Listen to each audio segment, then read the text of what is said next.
Hey YouTube, have you ever heard of light painting? This weekend my friends and I took these crazy photos and decided to then add a little bit of robots to it to make it even more exciting.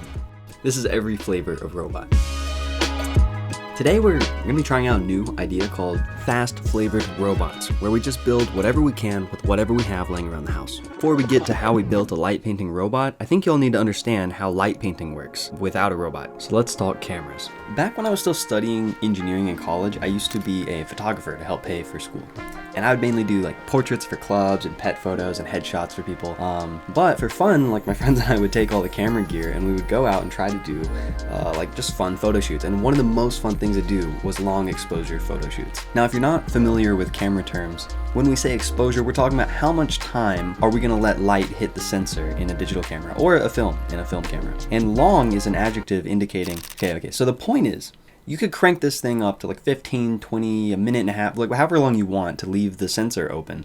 And it's just going to probably give you a really blurry picture unless you have a tripod, because everything that's moving is adding more light to the sensor. And if the camera's moving, then everything's going to be blurry. But you'll notice that bright lights become lines, and that's what we want. Like here's me moving my phone flashlight around in front of the camera. Now some of you might be thinking now that, hey, if you used a robot to move those streaming lines in a really controlled, precise manner, well, then that would be really cool, right? Because, welcome to the video. So we got a couple things going on. Tom and Swapnil are working on building and programming a robot that can take G-code and move the end of the light. Jesse and I are working on something that can take a small movement and turn it into a really big movement, because the robot that we have that can move really precisely and powerfully, but not very quickly. I'm going to take our motor control board that normally does motor stuff and see if we can control some LEDs with those servo pins. And yeah, what you all got going on over here? Oh, you know. Y'all recorded that first test, right? All right, you want to see it? First test. Let's try it. First try. We've never run this robot ever.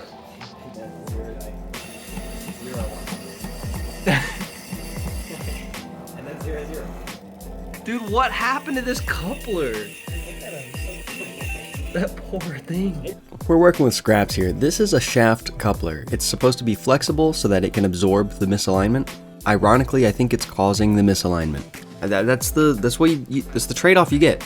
Anyways, do y'all know what a lead screw and lead nut are? Because that's what those things are, and that's probably the easiest way to get spinny motion into linear motion.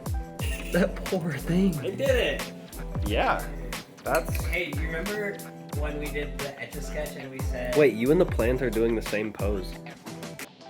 Fun fact, this robot is stupid precise. Like, technically this is like micron level precision that we're talking about here, but might I refer you to the title of this series? It's not this. And even if it were, we don't have the accuracy to use any of that precision. So let's ask the question that everyone's really wondering. How long does it take to move the robot 1.125 Big Mac diameters? And the answer is, it's too slow. It takes like 30 seconds, and that's not even that big of a distance. So we really need something that can amplify our motion. Enter Pentagrams? Pantographs? There we go. Okay, so we got a little demo going. Pentagram. We're gonna lock this one down to the board. And then our little plotter is gonna draw stuff around right here. Whenever a big movement happens over here, a little movement happens over here. Or vice versa. It's a little hot dog. Copy me.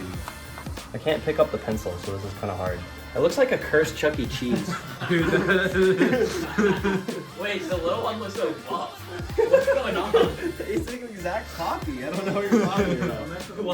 What they don't tell you about pantographs is if you fix this anchor and you do this, yeah, sure it does the 2x thing. But one, how are you going to fix this anchor? And also, they don't tell you how these hinges stack up.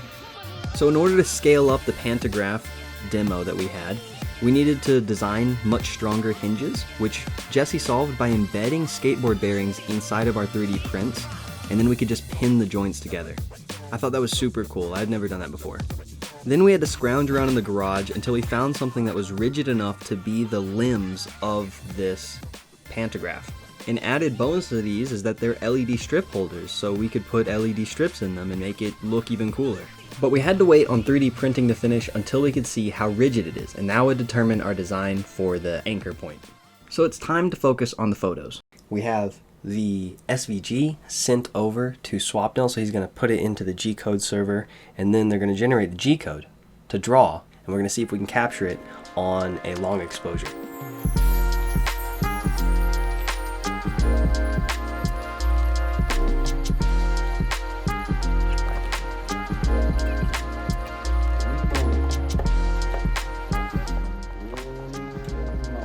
Triangle! Triangle! Let's go! Wait, go back. Wait, look at this, Jesse. It's actually kind of sick. Yeah. Looks like a freaking triangle. It needs less light. Wow. It looks like a neon triangle. Yeah. Now if we actually draw out some like cooler shapes with that, that'll be sick. So drawing proof of concept done, but it's super tiny still. And I'm sorry, but it'd be cooler if it wasn't. Also, there's some code bugs that we get to figure out because there's like a pause in between each line of the G code, and that is messing up the path, that is making the robot sound bad, that is making it jittery, and all kinds of bad things. We gotta fix that. Now here's Swapnil explaining what's wrong with the code. Except that's not the problem. So what's the problem? While not true, so not target reach, because it says false. So not false is true, or false. True or false is true. True, false, because it says false, or false, not false. I don't understand. There's also one feature that we're going to add that we think is going to be really easy. Color. We already have the data for the colors in the drawings. We just need to convert it into G-code and pass it to the LED on the robot. So like imagine us doing that while this montage plays.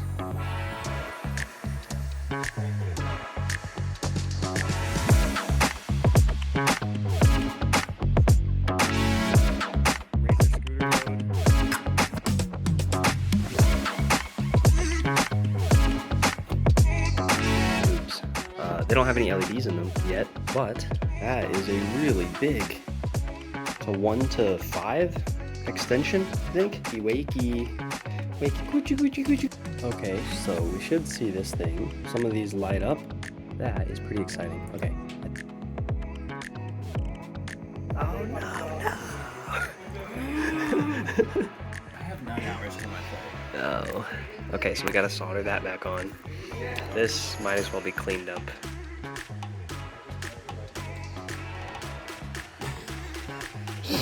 It was on the ground.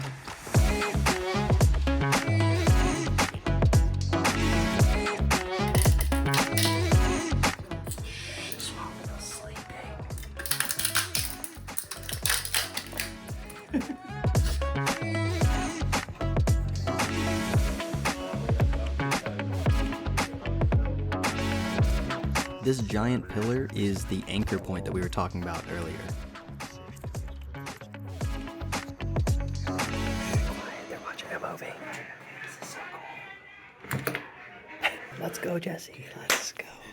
So this was the end of our 36 hours hackathon on this little robot.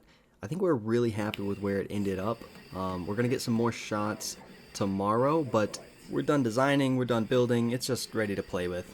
Tonight, we're just going to run a demo in rainbow mode of a little planet, but tomorrow we're going to set up on the computer and test full color mode.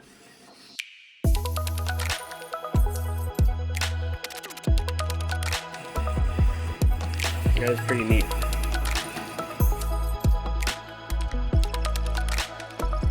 Okay, so we have the new camera set up where I can control it from my computer. Which one is this? Ow. Wow.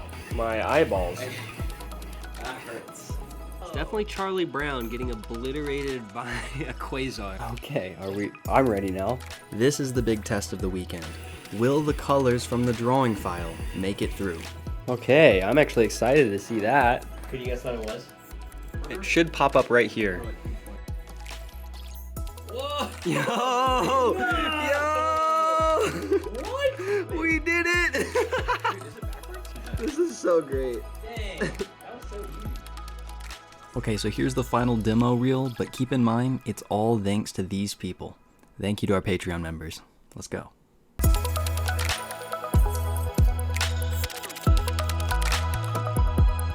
And there we have it, folks. Really bad Microsoft Paint drawings can be turned into these really cool pieces of photo art. I don't know, I'm really excited about this, and you know, I imagine if we got rid of all of the wobbliness of the robot, they would look even better.